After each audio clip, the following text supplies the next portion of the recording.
Welcome to TalkNorth.com. Thanks to our longtime producer, Brandon Morton. Please download before you listen. If you'd like to advertise with us, you can reach us at talknorthpodcast@gmail.com. And please follow us on Twitter at TalkNorthPod.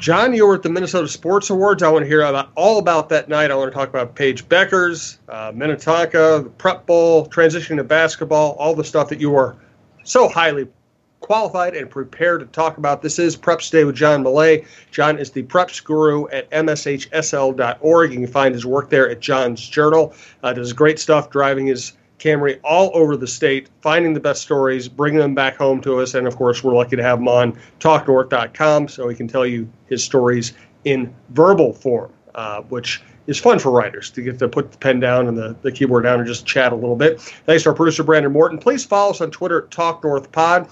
We are expanding our network, and that's a great way to see the new shows and also just find the links for all of our current shows.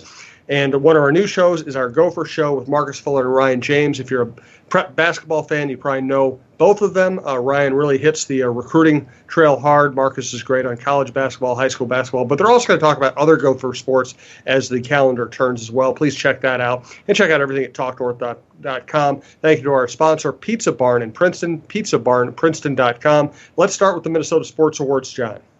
Yeah, this is a fairly new event, Jim. This may have been the third year they did this.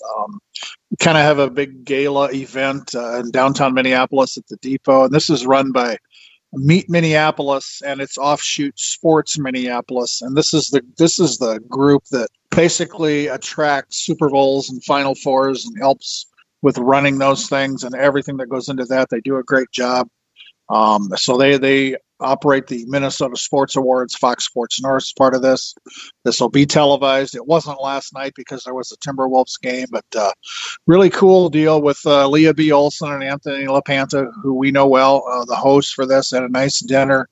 And then this program, and the final part of the program was the Star Tribune Minnesota Sports Hall of Fame, where the inductees this year it's a pretty good class, I'd say. Willard Eichela, John Gallardi, John Randall, Randall McDaniel, Randy Moss, and Lindsay Whalen.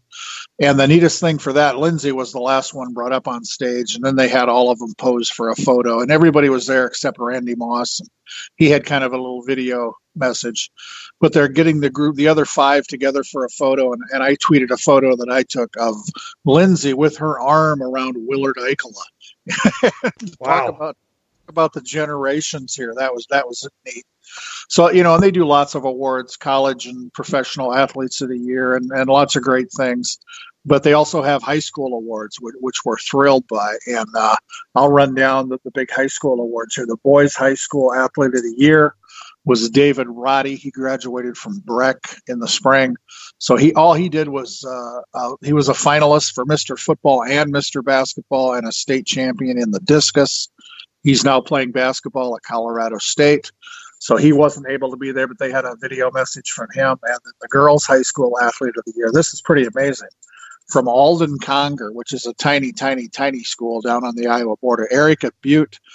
All she did was a 6-year starter in volleyball, a 5-year starter in basketball, a 4-year starter in softball, valedictorian, and student council president. And she's now playing volleyball at Augustana in Sioux Falls. And I don't know if any of those Alden Conger teams ever made it to a state tournament, and which makes this award even better. Here's a young athlete and clearly a great student who just squeezed everything out of her high school experience. And they Leah and Anthony, they did a little interview with Erica on the stage when she came out. And they asked her about the transition to college, and she basically said, "Well, this is easy. I'm only on one team. This is easy." Right. Three. So then the big one, and this was really neat. They have a category, the Minnesota Sports Moment of the Year. So the finalists include when St. John's beat St. Thomas in football shortly after John Gallardi died, the Twins setting the Major League Baseball home run record, Minnesota Duluth repeating as the NCAA men's hockey champion. Those three did not win. The winning sports moment of the year was the Henning Hornets winning a boys' state basketball championship. Wow. And we all from last year how emotional that was. Jacob Quam, who would have been a senior on last year's team, had died a couple years earlier, and they had his number 33 jersey with them all the way through, and all the way into the state tournament. It was a kind of a team that nobody knew much about, and they came to state and swept through it, won it all. Just one of the most remarkable stories I've ever seen. So that was the Minnesota Sports Moment of the Year.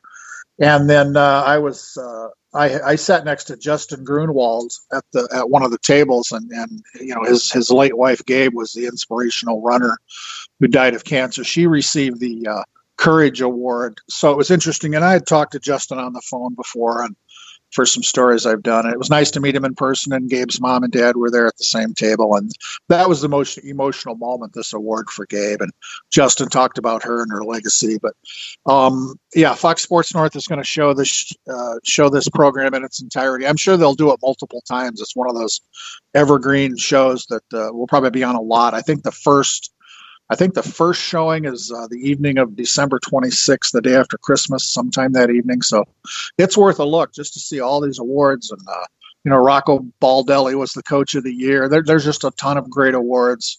And if you go to the MSHSL Facebook page, there's some photos of the high school award winners, and then a link to the website where they list all the awards. But it was neat. I was really honored to be there. I was on the selection committee this year for these. It was really an interesting process, and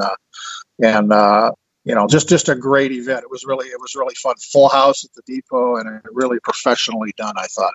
Awesome. That's a cool thing, and the depot is a great place to have those events. Let's get to some person who should probably win about 85 different awards. Paige Bueckers, National Honors.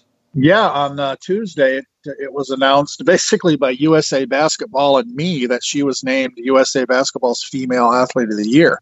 And this is an award that goes back to 1980. She's the youngest ever to win this, only the second high school player. It's usually, WNBA players and college players. And, Maya Moore has won it. Simone Augustus has won it. Cheryl Miller, Lisa Leslie, Diana Taurasi. You look at the names. It's the Hall of Fame of women's basketball. And I found out, I got a tip about this a week or so ago. So I'd been in contact with USA Basketball, and they sent me the press release in advance and just said, can you wait till we announce it on our website? And the timing on that was all set. So it was pretty remarkable that a high school kid, is the USA Basketball Athlete of the Year. And we all know she's going to play at UConn next year. UConn had a home game with Notre Dame on Sunday, and Paige was there. And so this week on Tuesday night, they honored her before a game at Hopkins, not only for the USA Basketball Award, but also for breaking the school career scoring record, which she did in the third game of the season. And the previous record was set 15 years ago by Leslie Knight, who was a great player, led him to a state championship. I remember that. I remember Leslie. Those teams. And I don't know much about what Leslie Knight's doing now, but so she graduated from high school 15 years ago. She's playing professional basketball in Spain. So that's a hooper there. She's still playing 15 years out of high school. So good for her. And, as I said, Paige will play for Gino at UConn next year. They're really excited about that. I've been reading some of the Connecticut media about Paige's visit on Sunday and what Gino has said about her. They're thrilled that she's coming. She's the number one recruit in the country. And I've seen the Hopkins girls play twice now this year. They're 7-0, or at least through Tuesday night's game, they were 7-0. And if you take Paige out of that lineup, they might still be the best team in Minnesota by a little bit. They're that good. They've got a great team. She's clearly the star. That's who everybody wants to see. But really a neat deal for her to be the USA Basketball Female Athlete of the Year. Another girls basketball story. I wrote about something cool at Farmington in the first game of the year this season. A senior named Molly Mogensen, she broke the school career scoring record, which had been held by her mom. Set in 1987, her mom, Julie, had held this record. It was interesting that everybody knew that Julie held the record. Molly knew her mom was the record holder, but the Farmington coaches, they don't let the players know about their, career stats and things. Last season, Molly scored her 1,000th point. She didn't know she did that till they had kind of a presentation afterwards. So after this first game of the season, Molly's mom comes up to her, on the verge of tears, hugs her, congratulates her, says, "Molly, you did it."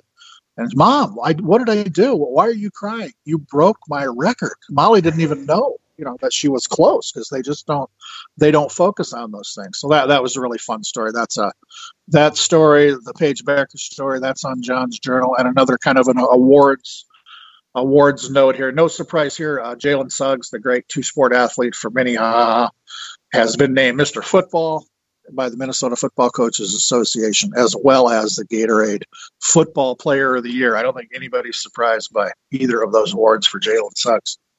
No, great player. It was really cool to sit next to you when he played against Trey Jones. What it was a couple of years ago at this point. What an athlete!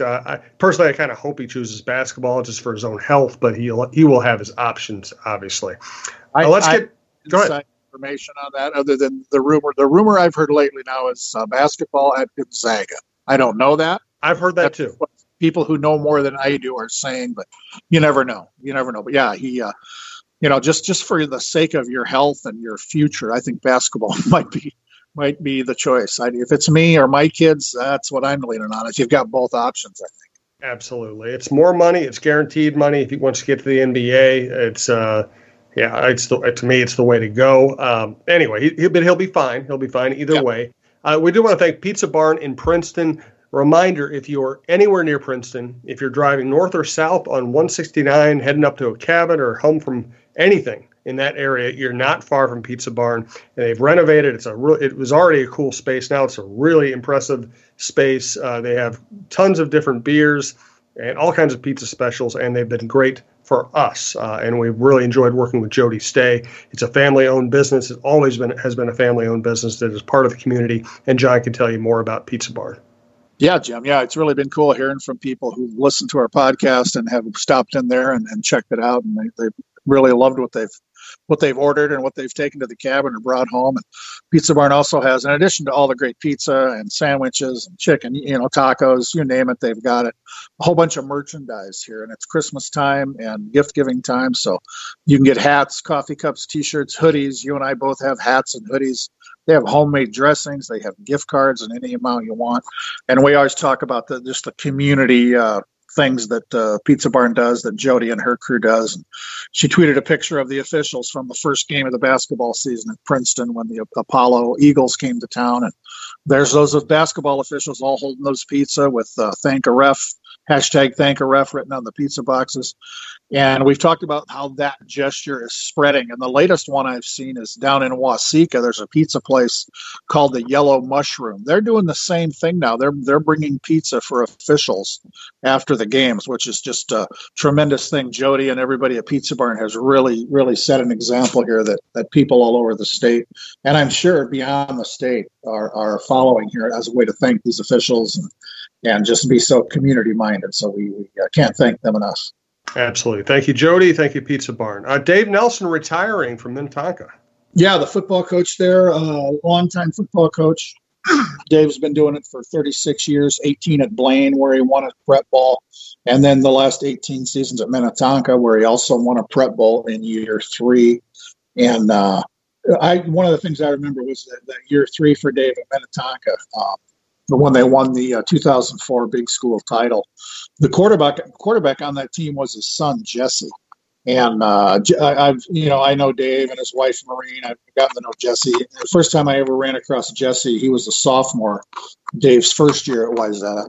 And I just remember this goofy sophomore coming up to me and, "Hey, you going to write a story about me? You're a sophomore quarterback. You're the coach." He was goofing around and really a nice kid. And so I don't know if Jesse is interested in taking over for his dad. Jesse's been on the staff there for a while. teaches in the district, just like Dave did, and then another one to look out maybe for for the next head coach is Mark Ash.